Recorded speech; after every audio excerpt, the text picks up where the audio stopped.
Estimados participantes, se presenta a continuación la videoconferencia que aborda el tema ¿Cómo escribir el capítulo 10 de la tesis llamado discusión de resultados? Este tema, más bien, de cómo escribir el capítulo de discusión, es un tema capital, es un tema de suprema importancia.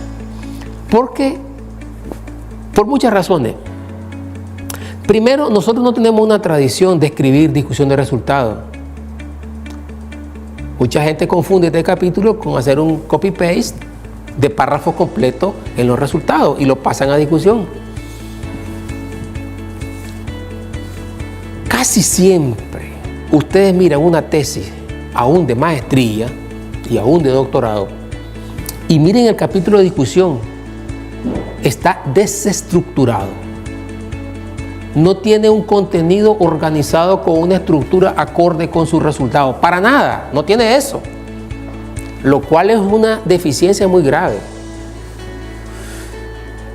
Resulta que discusión de resultados es un capítulo complejo de elaborar. Desde cualquier punto de vista es complejo, porque ahí se pone a prueba la creatividad del investigador o investigadora científica. Y se pone a prueba en función de los resultados que él obtuvo y la hipótesis de investigación que él quiere probar, hacia dónde quiere llegar. No siempre los resultados que él obtuvo, por así decirlo, es lo que él deseaba encontrar, no siempre. Pero no significa que sus resultados son malos porque no dio lo que a su voluntad él quería encontrar. No existen resultados malos. Particularmente he explicado en mis cursos de bioestadística y modelación estadística avanzada que un resultado no significativo no quiere decir que es un mal resultado. Simplemente explica una realidad, la no significancia, explica una realidad que para mí es desconocida. Y esa realidad es de igualdad de condiciones, donde superficialmente, aparentemente, yo creía que habían diferencias significativas. Yo creía eso porque aparentemente yo miraba que esto era mejor que esto. Pero cuando haces un análisis estadístico robusto, muy consistente, y te sale una no significancia, quiere decir que la realidad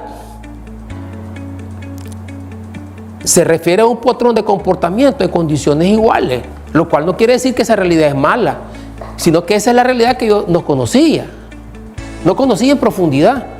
De manera que cuando escribimos el capítulo de discusión, es discusión de mis resultados. ¿Cómo hacerlo? ¿Bajo qué lógica? ¿Qué estructura? ¿Qué es lo bueno y lo malo que yo tengo? No, vos no tenés nada ni bueno ni malo.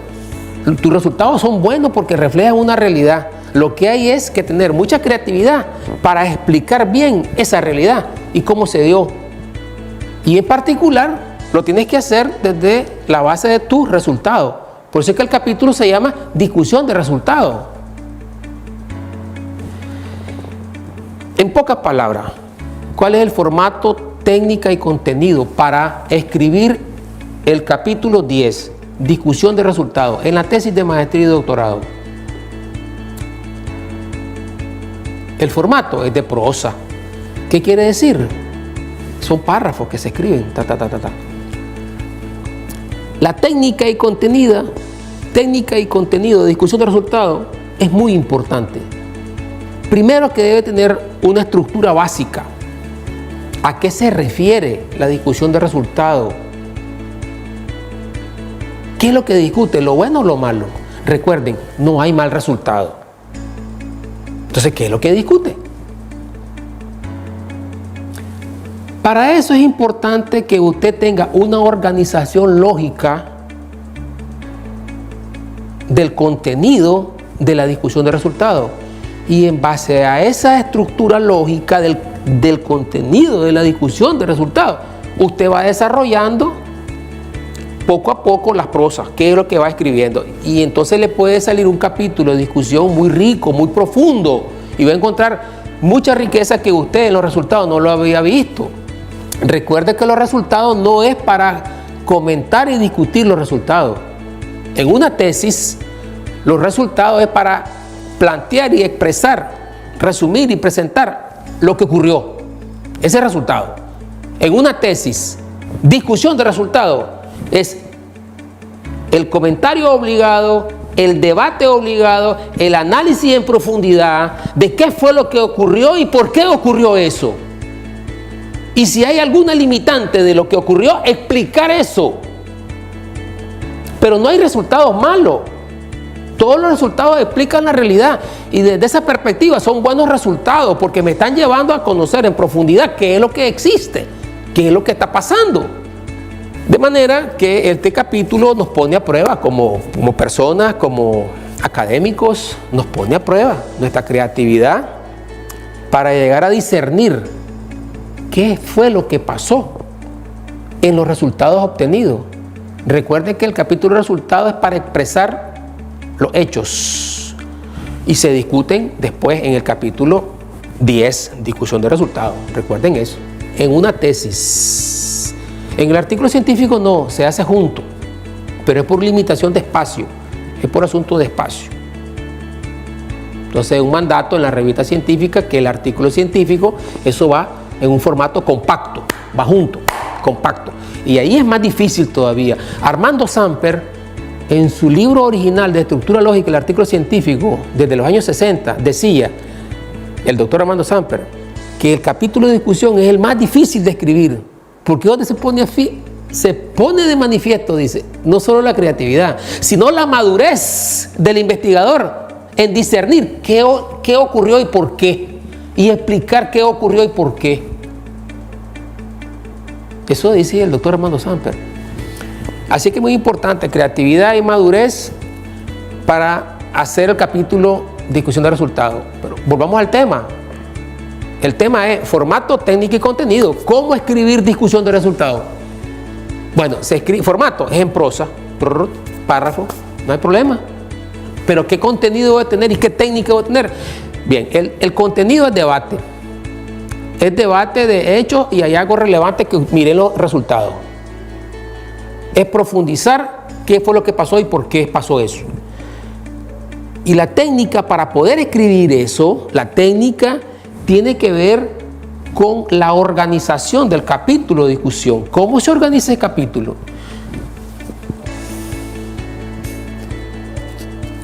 No hay una receta única ni mejor para decir cuál es la estructura del capítulo de discusión. Puede tener varias formas de organizar el contenido de la discusión.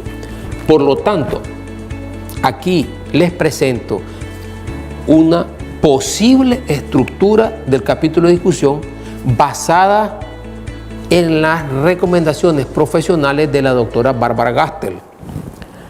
La doctora Gastel dice que deberíamos comenzar el capítulo de discusión de resultados haciendo un subcapítulo que detalle, narre los principales hallazgos a partir de los resultados obtenidos.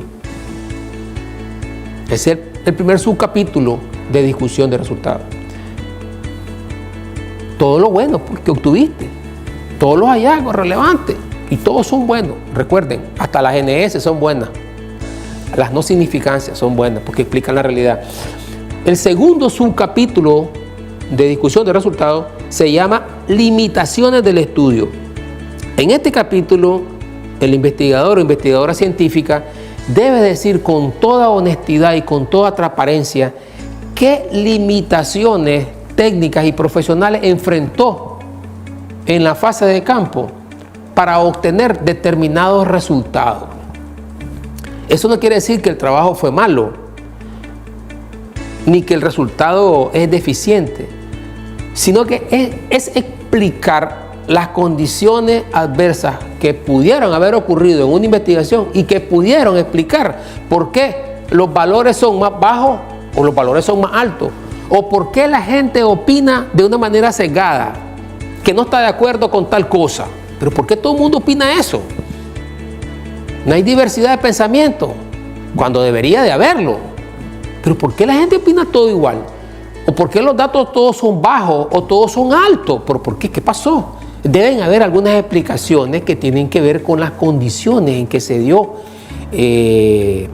la aplicación de los instrumentos en la fase de campo, y que los modelos estadísticos jamás, entre comillas, van a poder corregir tales limitaciones, porque esas limitaciones son propias de la realidad, y los modelos estadísticos lo que hacen es expresar la realidad.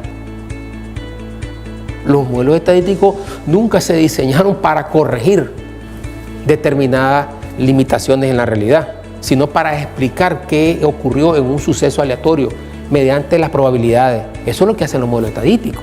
O sea, no hacen magia, no componen nada. Entonces, el segundo subcapítulo se llama Limitaciones del estudio. Por ejemplo, explique aquí el tamaño de la muestra, por qué fue pequeño, por qué hubo escaso monitoreo y evaluación de los datos. Explique por qué usted obtuvo información incompleta o por qué usted tuvo datos incompletos.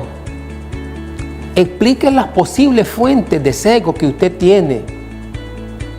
Explique los problemas con los procedimientos académicos o administrativos que no le permitieron tener acceso y disponibilidad a la información necesaria y por eso es incompleta.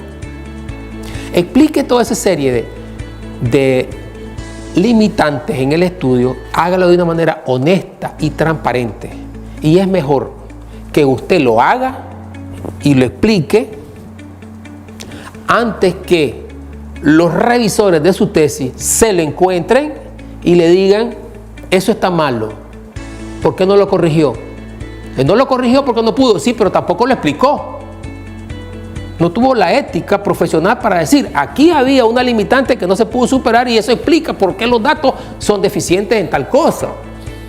Y eso baja la veracidad de los resultados, pero de ese caso.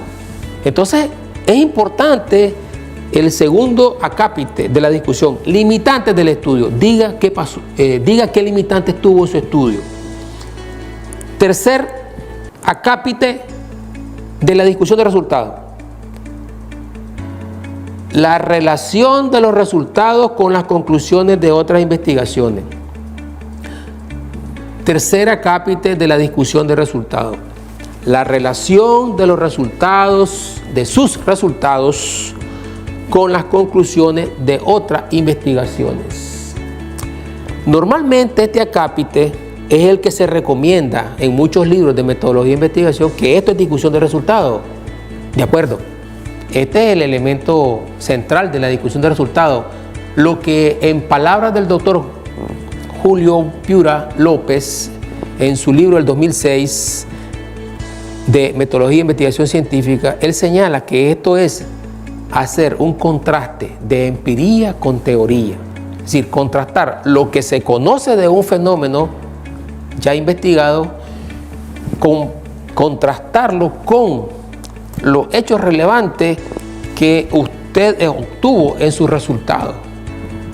Por ejemplo, decir que el rendimiento del frijol obtenido de la variedad DOR 380 fue similar a lo obtenido por Llano 2010 en la zona de Mazatepe. Te estoy diciendo que este investigador científico del INTA, el ingeniero Aurelio Llano, obtuvo esos rendimientos en el 2010, pero yo los obtuve en el 2017. Es decir, si obtuvo lo mismo, ¿para qué dices que es lo mismo? Ese es un gran logro. 7 años después, yo estoy obteniendo el techo genético, la productividad de una variedad de frijol, igual que el investigador que creó esa variedad hace 10 años atrás, digamos. Me estoy comparando con el creador, que es Aurelio Llano. Pero yo digo, obtuve rendimientos similares que Llano en el 2010. Estoy diciendo que esa variedad todavía mantiene su techo genético, su productividad, lo mantiene todavía bueno hoy, en este año. Eso es muy bueno, pero en realidad es lo mismo que el científico sacó hace 10 años atrás o 7 años atrás. Entonces, lo importante es el contraste del conocimiento que ya existe con el conocimiento adquirido. Contrastar empiria con teoría. Ese es el acápite 10.3. Establecer la relación de sus resultados con las conclusiones de otras investigaciones. O como dice el doctor Piura, establecer el contraste de empiria con teoría. Hay otra forma en que puede ocurrir esta comparación, y es de que sea diferente los resultados que usted obtuvo con respecto a los resultados anteriores. Por ejemplo, usted puede decir, los resultados obtenidos en la variedad DOR 380 son muy superiores o muy inferiores o son muy diferentes a los referidos por Llano 2005. ¿Qué quiere decir? Que usted ya está teniendo datos diferentes que los originales. Explique eso. O sea, estos rendimientos que yo obtengo ahora son diferentes y son inferiores que los anteriores. ¿Por qué? Pero ya digo, son inferiores y diferentes a lo que tiene Llano, que es el original, el ingeniero Llano. Y luego explico por qué. Esto es debido a que hubo mucha precipitación y hubo mucha infección de mustia hilachosa, y etc. Le doy alguna explicación. Esa es la discusión de resultados. Pero eso es lo tradicional, decir, haga el contraste de empiria con teoría. Casi siempre se van por ahí la discusión y al final terminan haciendo mucho copy-paste y no hacen la discusión. Ese es el problema. Entonces, este es el tercer capítulo de la discusión. Y el cuarto capítulo, aplicaciones e implicaciones de los resultados obtenidos. Aquí está la creatividad. Es decir, si usted obtuvo determinado hallazgo relevante, diga para qué sirve eso. O sea, ¿qué implica eso? ¿Qué implica que ahora tengo mejores resultados que los que había hace 10 años? Quiere decir que yo me estoy superando. ¿Qué implica que ahora tengo menos rendimiento que hace 10 años? Que estoy en un proceso de declinación y que debo hacer un plan de mejora. Es decir, el inciso 10.4, aplicaciones e implicaciones de los resultados obtenidos. Es muy importante para darle salida a los resultados que hemos obtenido. Y ese es el acápite cuarto de la discusión. Y un último ítem de la discusión de resultados, muy importante. Hay que pensar bien si usted va a decir esto o no lo va a decir. Hay que pensarlo muy bien para no caer en el refrito. Y si lo va a decir, dígalo muy bien. O si no, mejor no lo diga. Pero el quinto ítem del capítulo de discusión de resultados es decir, otras investigaciones necesarias, sin caer en el refrito, sin decir, hay que repetir esta investigación, pero en el sur de Nicaragua. Entonces, si era tan importante hacer eso, ¿por qué lo hiciste solo en Managua? Lo hubieras hecho en el sur y en el norte de una vez. Obvio que me pueden contestar, no tenía presupuesto, no tenía transporte, etcétera. Sí, pero esa no es esa no es una investigación relevante para continuar con lo mismo, sino que si ya obtuviste estos aspectos mejorados, ¿qué otras investigaciones puedo hacer? Ese es el quinto subcapítulo del capítulo de discusión de resultados. Finalmente quiero recomendar para escribir el capítulo 10.3, relación de sus resultados con las conclusiones de otras investigaciones, tener cuidado en algo. El investigador sabe los hechos relevantes que tuvo, porque él hace una lista al inicio de las discusiones. Suponga que fueron 5 hechos relevantes, 5 cosas que destaca su investigación. Y en toda la teoría conocida no tengo ningún hecho relevante parecido a los míos, ni diferente, no tengo ninguno. Sí, porque los resultados usted no los conocía antes de hacer el marco teórico. Cuando hizo la búsqueda de bibliografía para el marco teórico, usted no tenía resultados. Pero cuando usted va a hacer la discusión, usted ya tiene resultados y tiene marco teórico, pero el marco teórico no se ajusta al resultado. Porque usted tiene en el resultado 5 cosas muy importantes, pero que no aparecen en la referencia en el marco teórico. Porque claro, los resultados surgen después. Entonces es muy lógico que en la discusión de resultados usted tenga cosas novedosas que no están fundamentadas en teorías y conceptos del marco teórico. Entonces, ¿qué es lo que debe hacer usted cuando va al capítulo de discusión de resultados? Tiene que enriquecer su marco teórico con todas las citas y referencias bibliográficas que fundamentan o que se parecen o se relacionan con los hallazgos relevantes de sus resultados. Y entonces ahí sí, pega bien hacer el contraste de empiría con teoría. Ahí sí, pega bien, ¿verdad?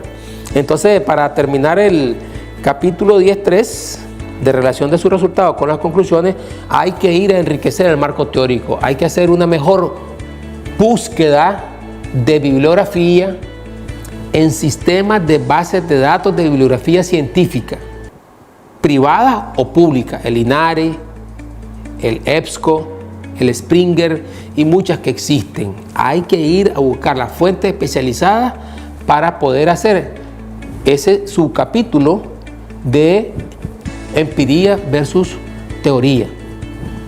Con esto hemos dado algunas pistas que nos orientan mejor de cómo debemos de escribir el capítulo 10 de su tesis, que significa el capítulo discusión de resultados. Muchas gracias. Saludos.